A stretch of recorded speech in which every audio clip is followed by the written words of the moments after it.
Welcome to the Reidsville Chamber of Commerce News and Views Show. I'm your host, Diane Sawyer, President and CEO of the Reidsville Chamber of Commerce. And today's very special guest I have with us, Amanda Ward, owner of the Lear And Teller. Welcome to the show. Thank you, Diane. Excited to be here. I'm excited to have you. I can't believe we're just finally doing this. I know. After we've talked about it forever, and we've even done a story on you guys in the building, but we've never just sat down and done the interview piece. So I'm really excited you're here. I'm excited to be here. So thank you. When I think about you and I think about the building, I think about running into you when you were in your construction phase. Chaos. And yes, absolutely. Coordinator of chaos. Yes. I understand that completely. And I remember catching you in a ponytail or a ball cap and some shorts and a t-shirt, and you were working. And I remember thinking that is what it's about, right? Mm-hmm. Digging in and doing the work and figuring it out. And you were building this dream, from scratch and from where you had started. And so let's talk about that a little bit, how there was this planning business and the things that you were doing. And then suddenly you have this great big building, and it's this gorgeous old historic building in downtown Reidsville. So how did that all come about?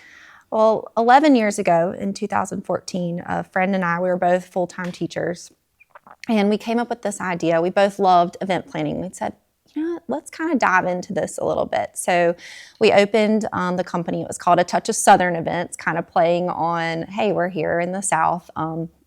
Let's play on the name. And we opened that the summer of 2014, and I was still full-time teaching at the time. And it just kind of took off, and I realized, this is something I'm really passionate about, and I went full-time with that. Was traveling all over North Carolina, South Carolina, and Virginia. And at the time, as the years went by, my husband said, where else can we go with this? He was looking to invest, and we had, at the time, we were married and living in Reidsville, and we started looking at different properties around the county and specifically in the city area. And we both said, hey, you're traveling everywhere. Why don't we try to bring this to our hometown? So we looked at different properties, and then we walked into the Lear And Teller now, which was, at the time, it had been foreclosed on and was a building just standing there. And we fell in love with the history of the building. And I just decided this is where I want to be. So we just hit the ground running with the renovation. And I was juggling full-time event planning and then figuring out, okay, how are we going to get this up and running for our community? Not to mention mom. Yes, mom. Yes. Because at that time, yours were little. Well, at the time, my daughter was 2. Mm-hmm. My son, not even thought of yet. Thought of. Yes. So, and we bought the building right in the midst of COVID. So that added a little spice to it as well. And the first year was really just figuring out, okay, what are we going to do with the space? Let's research. How are we going to pull all the permits? How are we going to get rid of all this restaurant equipment at the time? And then I found out I was pregnant with my son right when the renovations started. So it was a hustle for a while. And we were excited, and it was a family adventure, but we were ready to get the doors open. For sure. It's interesting. A lot of times people, and I say people as in general public, doesn't understand how things work when it comes to the city, the chamber, downtown, Main Street program, the Reidsville Downtown Corporation, businesses in general. And so as the chamber, we find ourselves right in the middle of all the things, right? And so we were just talking this past week in a meeting about a particular business. They had been in business for over 20 years. They were moving to a building, and the landlord had told them, oh yeah, you absolutely can move that business here. And come to find out, wasn't zoned for that. And it became a big deal. And I had to call and help them sort through everything. And people don't understand how things work. And so when it comes to things like your building, that is one of the oldest buildings in Reidsville, that is a cornerstone. It is a corner building in the heart of downtown Reidsville, just very much like the one we're sitting in. And from my end to your end, is one of the original blocks of downtown. And people look downtown and they say, you have all these empty buildings. Chamber, you should do something about that. Or city, you should do something about that. And they don't understand that, like in this case with your building and my building, they are privately owned by an organization Right. or a family. And so, like, when you moved in, like, it was a just breath of fresh air. It was a sigh of relief for us, for the city, because a lot of times, just like you were able to get that building, same as here, we had an auction. We had a great realtor who looked out for us for a long time. Teresa Knowles was very good to us and helped us so much with this building. And, you know, your building, it was a foreclosure. It had been since I had been here, several different restaurants. The city had tried to help make a go of it, and it just wasn't working out. And, you know, people expect that we can force the hand or that the city can force the hand. So a lot of times it lands in the hand of an owner who doesn't do all the right things, who doesn't have the same heart and passion for their hometown and live here and do all those things. And some do. It Right. just, the things don't work out. And so for us, I know it was so good to see people who genuinely had the means and who cared about it and were going to make things happen, because such a beautiful, like, precious part of downtown. And so to have somebody come in and do that is amazing. Thank you. Definitely a hustle, and to be transparent, there were times I looked at my husband and said, what are we doing? What are we doing? And we just kept trying to push through. But I mean, we gave up a lot during a 2 to 3 year span of our time, our energy, our life, and then also our bank account, just pouring it into this building. But I remember as a kid, I would drive by it and just be in awe of the architecture of the space. And backing up a little bit, before we bought the property, we were looking at different properties. My dad and I were driving around downtown, and he saw the for sale sign. He said, "Hey, have you looked at that one?" I said, "No, Dad, that is way out of reach. We're never going to be able to do that." And it was kind of God's plan, and it all fell into place. And just kind of had to remind myself of that this is God's plan as we were going through all the hustle of trying to get the space open and figuring out things as we went. You know, it's funny, I think about, you know, from the little things to the big things. And it's like the big things aren't hard, but then the little things are. Do you remember the day that, like, we were both out here? I don't remember. There might have been a coffee or a meeting or something. And you were trying to, and it was the light. You were like, that dang light. That light, that one light. We were at the end of the renovation, and Justin and I are like, yes, we are done. We are getting ready to open the doors. I think we've had our final walkthrough with the inspector, I think in August or September, and we were projected to be open. It was the end of August. And we came in, and then there was a new code with a light. And so we had to go back, bust sheetrock, but we were at this point, I don't care what we have to do. We are going to get the doors open at this point. But it was just one little thing that that one day. That light. And I remember, for me, it was so symbolic because, for one, it was a light, right? And so, like, you think about turning the light on and, like, turning the lights on for the first time, like, that it's final, and then turning the lights on for the first time to a client or for something you're doing or whatever. And I think for me, like, it was the symbol of the light, but also that you were just determined. You were like, I don't care what it takes. And, like, that is what it takes. So that's the other thing that came up in said meeting in this past week. We were talking about money-wise, time-wise, and, like, just the entrepreneurial spirit that it takes. And, like, a lot of people jump in and lease a building and they just don't do their due diligence, right? And, like, they don't. And then they find themselves in this, and, like, I get it, right? Like, I remember we were both like, man, that code, that stupid code and this light. And I was like, oh my gosh, like, what can I do? And I remember you were like, we figured it out. Now we got to go in there. We got to do it. And and you were like, this dang light. And I was like, dang light, man. That one thing. But to me, like, when I think about things that have happened downtown, like, it sticks out to me because I just remember, like, how determined you were. You were like, this is going to happen. And then that has since generated one of the coolest things that happens.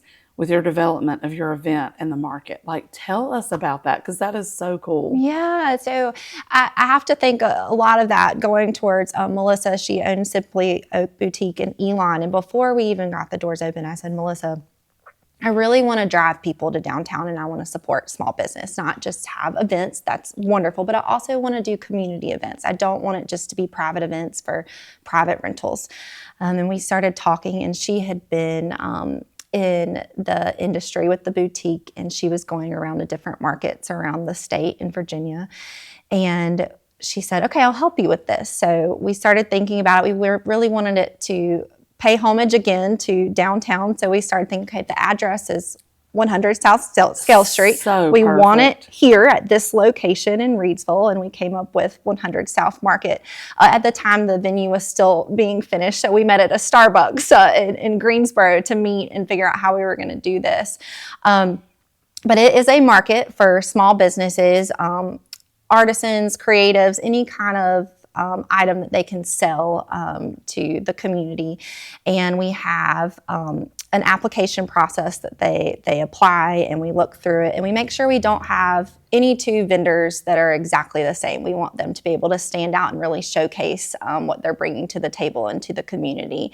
I mean, we typically range from 45 to 55 vendors, and we have them set up in our vault room, in our Bright Leaf room, in the lounge area, and we've expanded where it's now we have food trucks in the back parking lot, and then in the adjoining alleyway downtown. And it's from 10 to 3, and we open up the space, and people, even not in Reidsville, we come from all over to just shop and really support small.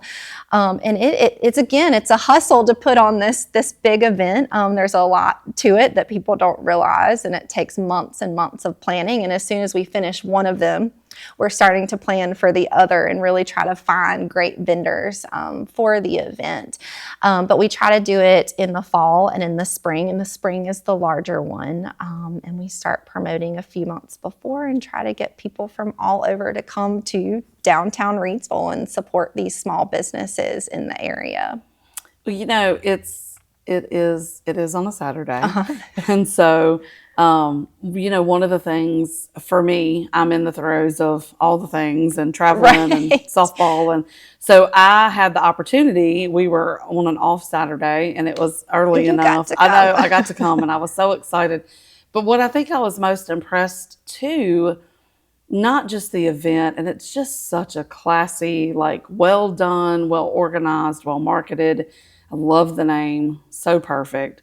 But our merchants who have really picked up and piggybacked, like downtown was full. And Sassy had her sidewalk sale going and had all her stuff that she was trying to clear out her inventory for the new season. And I thought to myself, like, this has really turned into a huge shopping day for the spring. And that was the goal with it. I didn't want me to just be getting recognized on the day of, everybody's coming to the Lear And Teller. The goal was to get people downtown. And so I started thinking, okay, how can we grow this and really handhold each other and get everyone to benefit from this one event? And so I reached out to the businesses and I said, hey, this is what I'm doing.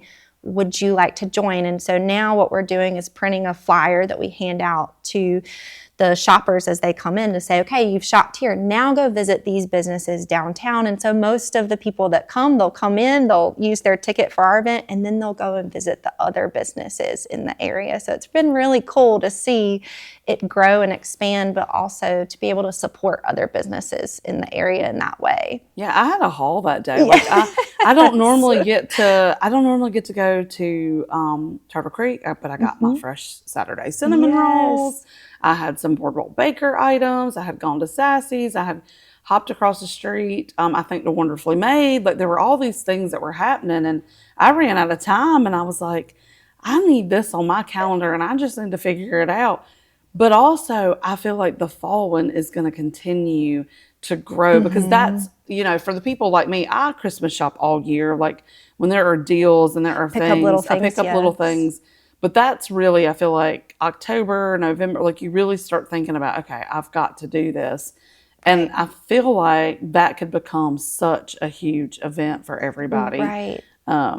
I just love it. I don't know. I like A to lot of shop, our but- shoppers have said it. I have a few of them that'll say, okay, I just finished shopping. I spent all of my allowance. Yep. I've got to start saving up for your next one. Let me know the next date. Yep. So I even start thinking, okay, I want this, this, this, and this. And I start saving so I can support the businesses on that day. Absolutely. And it's great too because it also introduces vendors who are from all over to our shops. And a lot of our shops carry some of those local vendors.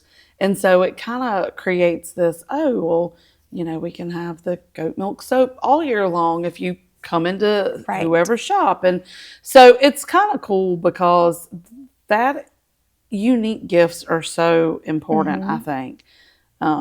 And one of the things that I would love to see, I know we talk about this a lot in the Downtown Corporation, the merchants talk about it a lot. I mean, we want to see more things for men. Love that we have the military surplus store now because they Yes. carry so many outdoor things. And I hope that we can continue to piggyback on this retail stuff and be able to have opportunities for, and then we have the restaurants starting to be, you know, it's such a cool thing. So Right. I love the food truck idea too. Yeah, well, a lot of the businesses down here are not open on Saturdays, and we have to feed. We have the 50 vendors, and they usually bring somebody with them, so that's 100 people. And then you have all of your shoppers that they have to have breakfast and lunch that day because they're stuck in the space. So we started thinking, okay, how can we get them food? But we remind them of the ones that are open if they don't want to use the food trucks on the day of. And then they usually start setting up on Friday. So they usually visit the restaurants that are open on Friday. So it's just nice to see them supporting our downtown businesses. And then I'll get calls several months after the event of, hey, what was that hat company? I'm trying to buy a gift. And it just keeps going. So it's nice. It's not just a one-day event, but we keep sharing after. It is really cool. Does it typically happen on the same Saturday in the spring and the Yes. fall? No, we did change it just because we moved it in March to the last weekend in March, just because there were a lot of different events going on. And the same in the fall, we kind of look at the calendar and say, okay, what other events are happening? Because as you said, it's an all-day affair.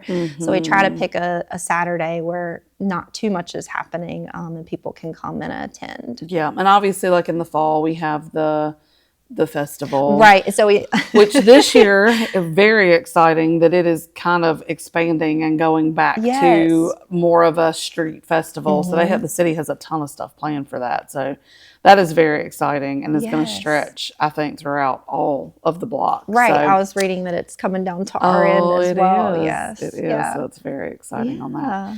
Well, tell me a little bit about, so you've got this great event, but you've also got this great event space, and it is for private rentals. Tell people what kinds of things, what the space is like, what we can, you know, what we could expect to see if we were going to rent it, and what kind of event you're having, and how many people it can hold, and that sort of stuff. Absolutely. So right now, you name it, we host that type of event, from showers, corporate events, retirement parties. We have weddings. The opportunities are really endless in the space if it's a good fit for the setup. And between the two event rooms, one room is 1,400 square feet, the other one's 1,300 square feet, and then there's a different nooks and crannies throughout the space because of it was an older bank in the way that it's set up. And you have the opportunity to rent the full space with the dressing rooms, or we can customize. If you're going to have 50 or less people, you can rent out one room versus both adjoining event rooms. We do have an outdoor patio. A lot of our clients like to utilize that because you kind of get the downtown vibes. During the event, people can go outside for a little bit more quiet. And then sometimes we'll set up things in the alleyway that's adjoining down the street. Between the two event rooms for larger events, we can seat over 200 people if you're okay with them being in two separate spaces. But if you are having an event in one room, I typically can seat around 100 to 120 in each of those rooms. And then we do have the opportunity to use the dressing rooms as well. So for weddings, or we do host a lot of photo shoots. So people come in and use the space to get ready and then have their photo shoot in the event rooms in the different spaces. Yeah, I know Autumn Hollifield has used it for quite a few things. She's great. She was my wedding photographer. I know. She has been my photographer since RK was born, and I love her. I mean, she's phenomenal. And she has grown her business so much in the last little bit since coming back to it full time. She's got an awesome story too. So Yes. I love to see, and I know Eden, and I know her new business partner, but also her current team. I know they've done Yes, she's several done shoots some. and some stuff there. So it's kind of cool to Yeah. see the space used. Just in a different light. Yes, Yes, yes. very And much that's what I so. love about it, because my background was in weddings. So it's been really cool and refreshing to come and have my own space and just see all different types of events happening in this space. Yeah, it is. I know that just in general, when we talk about the architecture, we talk about the look. Like we're in an old bank, and you're in an old bank, and it's like from corner to corner. And I just love how different the two spaces are being used, and it's just brought so much life to that end of this block. And so I'm just so thankful, and I'm proud of you guys. I'm proud of what it brings, and I just love how much it is. And the vibe, the colors you went with, the things that you did when you kind of brought it to life as the Leaf and Teller. Why don't you tell everybody what the Leaf and Teller, like how that came about, like the name? And Well, on the property, there's still the old deposit box out front, and there throughout the space, there's 5 different vaults. But when you walk into what we call the vault room, that's the first thing you see is the old late 1800s vault. And we wanted to pay homage to the city and the town and the history of it. And when you think about what Reidsville's known for, it's tobacco and the old American Tobacco Company. And we tried to merge the two together, and my husband came up with the name the Leaf and Teller, paying homage to the money flowing through the bank was mostly from American Tobacco Company and the employees there. So we used the Leaf for the tobacco company and Teller for the bank, and just tried to keep the history there. But that's the number one question I get when I'm giving tours to clients is, how did you come up with this name? And I said, I just wanted to keep it history. And then I started showing them the space, and that's one of the cool features of it, is just keeping that history. yeah, I know, and I know you're a sustainer now, but I know one of the things that has been a common thread there when you think about events is the Junior Service League has hosted several things there. But as a sustainer, tell us a little bit about kind of how that flowed through, because that vibe has kind of flowed through your life the last several years Yes. and connects with, and I know some of those girls and just the things with the venue and the planning business and how all of that kind of flowed together too. Right. So I joined the Junior Service League the year that I got married, and came back to Reidsville after college. And it meant a lot to me being able to come back and serve my community through the Junior Service League, and being able to meet and spend time with like-minded women who want to give back. And so I served in the league for 6 years. And right as I sustained was when I was opening the venue, and we have worked together to try to host some of their events to be able to fundraise. And it's really cool being able to see it on the other side of it. But they hosted a Mommy and Me Princess Tea not too long ago, and that was really cool. They had the princesses come in, and moms and daughters got to spend some quality time together. And then they also hold their May Social, which is at the end of their season, and it just celebrates all the women and the fundraising and the outreach that they have done throughout the year. And then they also present an athletic scholarship, which is really cool, to a young female athlete in the county. And how cool who the young female athlete was this year, I that she is a part of a state championship Oh, I know. team. She is quite the talented girl. It was really cool to see that in the space as well. That is awesome. Lily is a really phenomenal young lady. So She is. I was very excited to see that she was the winner of Yes. that. And so deserving, so humble, Very so deserving. kind, and just very hardworking. So, but I think it's just awesome. And speaking of sports, my gosh, you guys are super involved. Oh, And, yeah. Justin's got his hands in a lot of things over there. He does. I knew when I married him, I said, okay, my life is going to be surrounded with sports. But it's great, and my kids have really taken to it. And he's now coaching a varsity girls basketball team, and also helping with the Bethany Community League. So we are very involved in that in the community. And like I said, my kids are all into it. It's always, where are we going to play basketball? Yep, absolutely. And I know that feeling. I I know all about that. So, well, we have just a few more minutes. Is there anything that we didn't cover? Anything you want to talk about? Maybe that I forgot to mention, or just anything you'd want to say to the general community about the space, or about you guys as a family, or your business, or anything that maybe we didn't cover? I mean, I'm just thankful to be here, and then also thankful to be in my hometown, and being able to give back to my community. I do, as we get our head above water, we hit the ground running at the end of 2022, and I'm starting to feel like, okay, I kind of got this down. We really want to start planning more community events, like I said, instead of it just being a private rental, but be able to open the doors for different types of events for our community to come into, not just the markets, but maybe a pop-up restaurant night or live music or something different for our community to be able to enjoy and say they have something to do. Yeah, I think it's awesome. So we're super thankful for y'all. Keep doing what you're doing. It's such a light, and it's such an awesome story, and so much like history, but then so much fresh that you're bringing, and kind of bringing the two together, which is also why I love the name, because I think it just kind of rolls off the tongue. Like, I just love it. I love the whole thing, the whole vibe. So thank you for being so gracious to come. And I know you're a busy lady, but sit down with us and tell us about everything that you all have done, and kind of your story and what your plans for the future are. Yes, thank you for letting me be here. Yeah, Appreciate it. So excited to have you. So awesome. Well, that is it for today's news and views. As always, you can find us in the heart of downtown Reidsville at 140 South Scale Street, on our social channels, and at www.reidsvillechamber.org.